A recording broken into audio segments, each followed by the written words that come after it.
Is your Golf Mk4 key fob not unlocking the doors? First, determine the cause.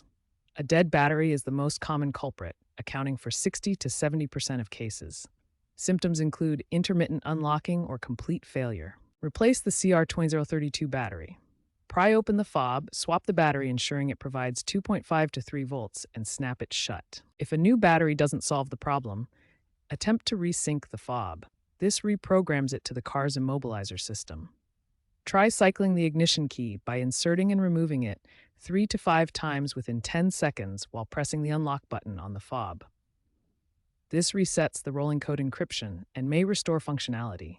If resyncing fails, the issue might be with the door lock actuators, the electric motors that physically lock and unlock the doors. These can fail due to worn gears, corroded wiring, or jammed linkages. Test actuator continuity with a multimeter.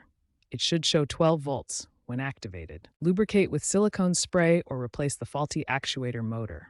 For central locking failures, check the fuse box, especially fuse 30 or 31 in most Mk4s, and inspect wiring harnesses for shorts. If problems persist, consider using a VCDS (VAGCOM) diagnostic system cable to access the ECU for deeper diagnostics and fault code clearing. Online forums like Reddit's r/Golf Mk4 and VW Vortex can offer community-driven solutions.